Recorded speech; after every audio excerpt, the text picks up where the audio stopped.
একবার ভাবুন, আপনি হাঁটছেন এমন একটি রাস্তায় যেখানে প্রতিটা ধাপে চাপা পড়ে আছে এক শতাব্দীর দীর্ঘশ্বাস। একসময় এই পথ ছিল কর্মচঞ্চল, রঙিন আলোয় ঝলমলে। কিন্তু আজ এখানে শুধুই নীরবতা আর ভাঙা ইটের স্তূপ। ইতিহাস বই একে নাম দিয়েছে পানাম সিটি। এটি পরিচিত একটি পরিত্যক্ত শহর হিসেবে, কিন্তু আমাদের কাছে থাকা তথ্য বলছে পানাম সিটি মোটেও কোনো পরিত্যক্ত শহর নয়। এটি একটি পরিকল্পিত মৃত্যু, এক বিশাল রহস্যের জালে জড়ানো এক চক্রান্তের শিকার। কি ছিল সেই চক্রান্ত? কেন এই সোনালী শহরটিকে নিঃশব্দে গলা টিপে হত্যা করা হলো? এর উৎপত্তি কি শুধুই বাংলার মসনদে, নাকি আরো গভীরে আন্তর্জাতিক এক বাণিজ্যের কেন্দ্রবিন্দুতে? আসুন, আমি আজ আপনাকে একটি গোপন কথা বলি। 19 শতকের ব্রিটিশ বণিকদের গোপন দলিলে পানাম সিটির সাংকেতিক নাম ছিল প্রোটোকল জিরো। জিরো কারণ এটি ছিল তাদের কাছে সর্বাধিক গুরুত্বপূর্ণ কিন্তু অপ্রকাশিত বাণিজ্য কেন্দ্র। এটি ছিল বাংলার মাটিতে নির্মিত ইউরোপের এক গোপন ভূরাজনৈতিক পরীক্ষাগার। এই দালানগুলো ধ্বংসের প্রতীক নয়, এগুলি এক আন্তর্জাতিক চক্রান্তের সাক্ষী। পানামকে তার আসল শত্রুরা ধ্বংস করেনি, ধ্বংস করেছে তার নিজস্ব বন্ধুরা। কি ছিল প্রোটোকল জিরো? কেনই বা এটি এত গোপন ছিল? আর কেনই বা ইউরোপের শক্তিধর ব্যবসায়ীরা এই শহরটিকে হঠাৎ করে গিলে ফেলতে বাধ্য হলেন? যদি মনে করেন পানাম কেবল একটি পরিত্যক্ত গ্রাম, তবে ভুল করছেন।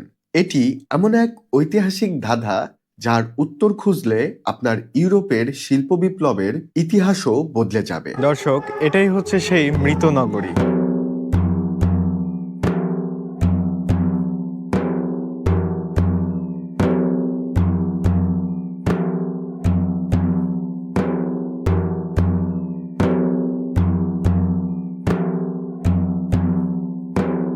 আসুন ইতিহাসের পাতায় চাপা পড়া সেই জিরো প্রোটোকল অনুসরণ করি। পানাম কেন নির্মিত হলো? সাধারণ বাণিজ্য কেন্দ্রের জন্য এত গোপনীয়তা কেন?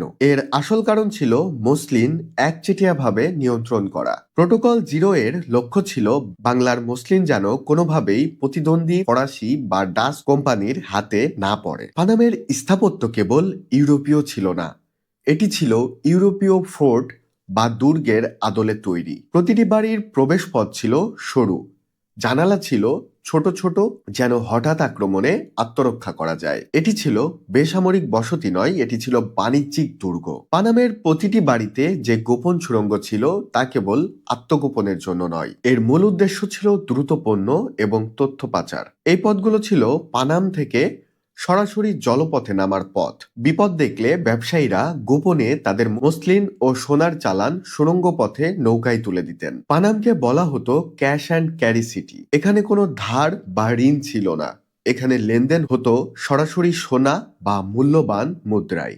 এই ব্যবস্থা শহরের অর্থনৈতিক স্বাধীনতা নিশ্চিত করেছিল, আর এটাই ছিল পরে পানামের কাল। পানাম যখন বিশ্ব অর্থনীতিতে রাজত্ব করছে, তখন ইউরোপে শুরু হলো শিল্প বিপ্লব। ইংল্যান্ডের ম্যানচেস্টার থেকে হাজার হাজার সস্তা কলের কাপড় তৈরি হতে শুরু করলো। ব্রিটিশ বণিকদের মাথায় তখন নতুন চিন্তা, কিভাবে মসলিনকে বাজার থেকে সরাবেন। মসলিন কারিগরদের উপর কেবল অত্যাচার করা হয়নি, পানামের ব্যবসায়ীদের উপর চাপ সৃষ্টি করা হয়েছিল যেন তারা মসলিন কেনা বন্ধ করে দেয়। পানামের ব্যবসায়ীরা যারা মসলিন বিক্রি করে স্বাধীনভাবে ব্যবসা করতেন, তারা দ্রুত লাভ ও ব্রিটিশদের সন্তুষ্টির জন্য ইউরোপীয় কাপড়ের সবচেয়ে বড় ডিলার হতে শুরু করলেন। পানামের সবচেয়ে বড় ট্র্যাজেডি হলো তারা নিজেদের অর্থনীতির ভিত্তি নিজেরাই ভেঙে দিয়েছিলেন। তারা মনে করেছিল তারা বুদ্ধিমান, কিন্তু তারা বুঝতে পারেনি তারা তখন ব্রিটিশ অর্থনীতির পুতুল মাত্র। স্বর্ণের মালিকেরা পরিণত হলো কমিশন ভোগীতে। পানাম তার অর্থনৈতিক স্বাধীনতা হারালো,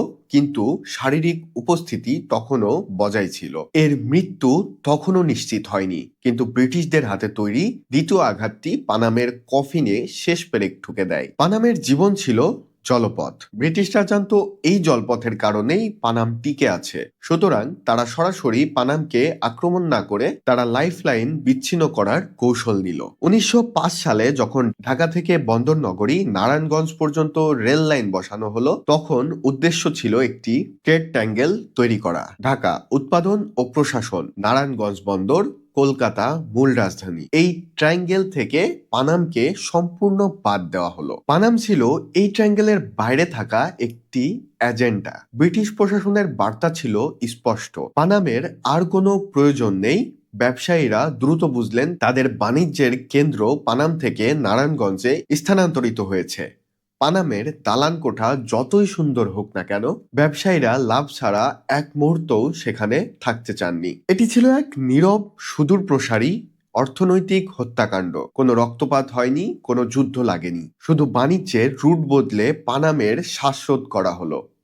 এরপর পানাম পরিণত হলো কেবল একটি ঐতিহাসিক ব্যর্থতার উদাহরণে। অর্থনৈতিকভাবে মৃত পানামকে শেষ ধাক্কা দিল সামাজিক বিপর্যয়। 1906 সালের ভয়াবহ কলেরা মহামারী, এরপর 1950-এর দেশভাগ। ধনী ব্যবসায়ীরা তাদের গোপন সুড়ঙ্গ পথে শেষবারের মতো তাদের সম্পত্তি নিয়ে পালানোর চেষ্টা করলেন। স্থানীয়দের বিশ্বাস, পানামের ভাঙা দালান থেকে আজও গভীর রাতে অদ্ভুত শব্দ শোনা যায়। এটি কি ভূত, নাকি এটি সেই ব্যবসায়ীদের দীর্ঘশ্বাস যারা তাড়াহুড়োয় তাদের সব সম্পদ সুড়ঙ্গের প্রকোষ্ঠে লুকিয়ে রেখেছিলেন এবং সেই সম্পদ উদ্ধার করার জন্য আর কোনোদিন ফিরতে পারেননি? পানামের মূল রহস্য তার ইতিহাসে নয়, তার ভবিষ্যতে। এই শহর আমাদের দেখায় যে কোনো সভ্যতা কতটা ভঙ্গুর হতে পারে যদি তার অর্থনৈতিক কাঠামো দুর্বল হয়। পানাম কোনো পরিত্যক্ত শহর নয়, এটি হলো বাণিজ্যের ইতিহাসে সবচেয়ে বড় শিক্ষা। পানাম সিটি, যা এক সময় প্রোটোকল জিরো ছিল, আজ নিজেই এক শূন্যতায় পরিণত হয়েছে। আসুন এর দেয়ালগুলোর নীরব অভিযোগ শুনি আর ভাবি, আমরা কি সত্যি ইতিহাস থেকে শিক্ষা নিতে পেরেছি? পানামের গল্প আমাদের মনে করিয়ে দেয়, যা কিছু সুন্দর ও সোনালী তার পেছনেও লুকিয়ে থাকতে পারে এক গভীর চক্রান্ত। প্রোটোকল জিরো হয়তো আজ নীরব, কিন্তু তার বার্তা চিরন্তন। সেই বার্তা হলো, অন্যের বাণিজ্য কৌশল মেনে নিলে নিজের ভাগ্য অন্যের হাতে লেখা হয়।